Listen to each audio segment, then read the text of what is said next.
community. I want to just dive right into the panel. And by way of introduction, again, my name is Cynthia Redrick. My pronouns are she, her, hers. I'm a senior associate consultant at Cause Effective. I'm pleased to be with you here today. Excited to convene leaders advancing social change on the topic of planning for and executing organizational growth at different stages of the nonprofit cycle. And so we have assembled these panel discussions with organizations that are grantee partners who have been established for quite a while, and they'll talk a little bit about their organizational history and life cycle.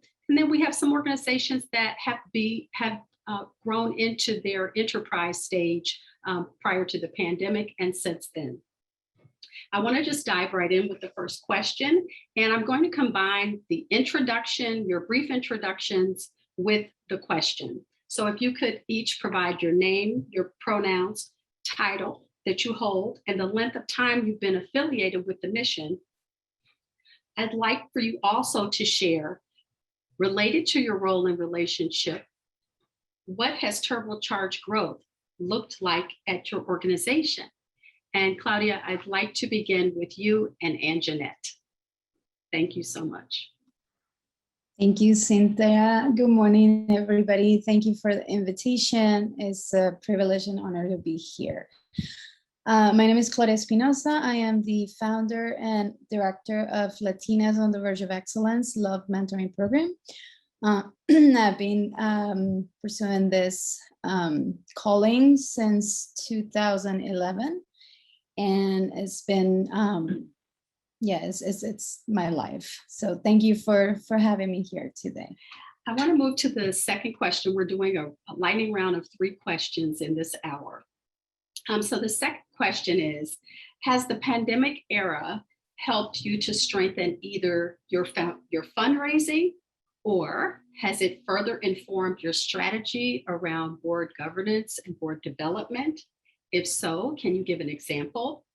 I'm looking for what's different now, what's working, what's not working. I would say that what the pandemic did was to bring visibility to an issue that was already there. And I think that for Sam may have been the same thing. So it's not that this is new, and it's not that, oh my God, there's this new challenge that we're having in the city. And it's not at all about this. So it was just the fact that you couldn't hide it anymore. So the challenge was already there. It was deepened by the situation. So it couldn't be hidden anymore. It's just you can't. And so the idea that before you might have been supporting a little bit here, a little bit there, it became very clear that those kind of support needed had to be massive. So for love, it finally gave the visibility that we were looking for, right? So we've been saying we're 10 years old this 2022.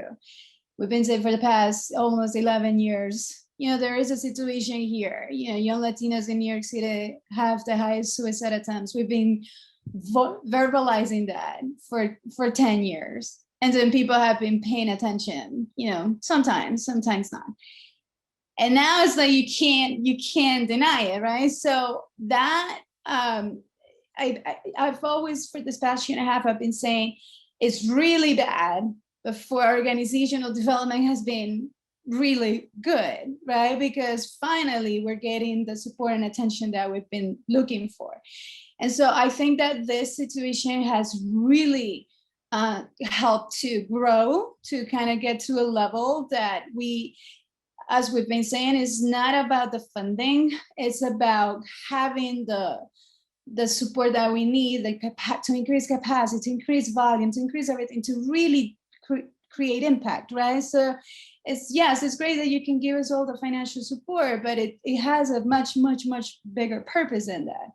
So I think that being able to get visibility, awareness, secure funding, again, not being able to hide the situation anymore, has helped to really have a really, I would say, massive growth in the past year and a half, that it might have taken another 5 years if we weren't in the situation that we're in. So yeah, as Angie said, mental health has always been part of the organization. That's why I personally founded this organization, because I personally experienced directly from the girls telling me about how they had attempted suicide.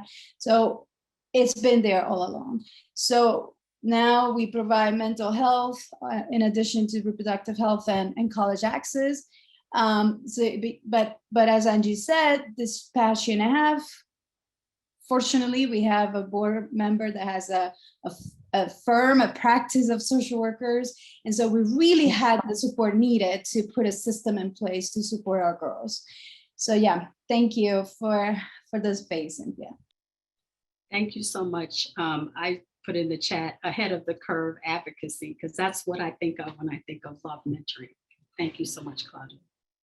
So my last question is simply, can you share 1 or 2 ways you're building towards your organization's future growth in this decade? So this is 2021 is the start of this decade.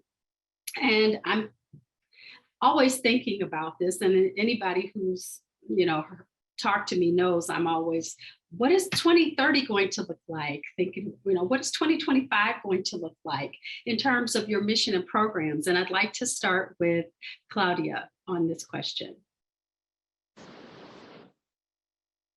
Thank you, Cynthia. So I'll give you some context. When I started the organization in the whole process of development started in 2011.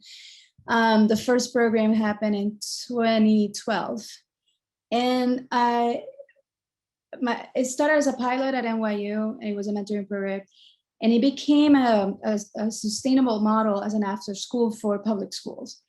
And so my vision was, when I started to see how challenging after school programs were, that my personal goal was, I want love to become a class, an actual health class in public schools, a recurrent class that the girls could take every year, and that where we will have the biggest impact and we could reach as many students as possible.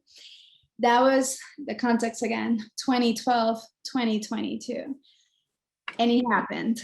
And so we gradually grew our curriculum, developed our curriculum, informed not by us, which is very important for me to say for any nonprofit participant that is here, informed by our students. And so 10 years of curriculum development, developed and informed and implemented with the direct feedback and input from our students. So, and it's amazing for us to see, and for me personally to see, that, as Angie mentioned, we started at NYU as a college access mentoring program, but it was about health. And so what something that Sam was saying is bigger than that. It's just not like, and I always say what you're saying, Sam, and that's my fight. You can't pretend our girls are gonna get an A if she didn't get a food, something to eat this morning. And so that's the reality, right? And so our curriculum grew to really reflect the areas where our girls need support. And they told us that. And so now we put them in different categories of mental health, sexual health, right? But it reflects the teen pregnancy, the dropout rates, the suicide attempts, and they didn't verbalize it like that, right? They didn't say, we want to learn about reproductive health. They say, we want to learn about dating, and we want to learn about abusive relationships, and we want to learn about that. That's how our curriculum developed. And so now that we have this massive curriculum, we are able to teach a health class, and that's what we're doing. So, and before we were like school by school, like, hi, this is who we are, this is what we do. Do you want us, do you want to have us in our school?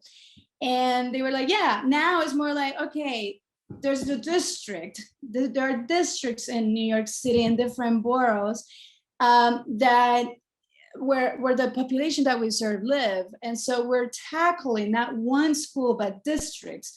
Here's the district in Bushwick. Here's the district in the South Bronx. We want our class there every year, recurring class. That is my short-term goal that it started to happen this year where we became an actual health class. My long-term goal, by 2030, Cynthia, when we have another panel, we're going to develop love schools. That's my current goal. I want to create personally a school because what we hear every year from our girls and from our mentors is the same message. We wish we had this in our school. We wish, for our mentors, we wish we had this kind of education in our school. For our girls, they say, we wish our schools will teach us this information. And I'm tired of hearing, I wish. So we can have a school that can give you all of this, plus your math and in history and whatever kind of education that you need. So that is what I'm working towards now. I am in the same position, so I don't want it to come across again for the nonprofit individuals that are here that when I created this nonprofit, I didn't know what a nonprofit was. I didn't know how to start creating a nonprofit.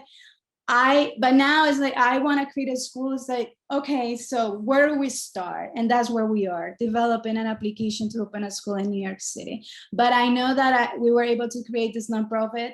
We are ahead because we need a board, and Love's board is amazing. So we're one step ahead there. But that is the goal, Cynthia. I want Love to be a class for all districts, not reaching the 500 students a year that we reach, but the 17,000 Latinas in New York City, and to have a school open in 2023. That's the goal. Thank you.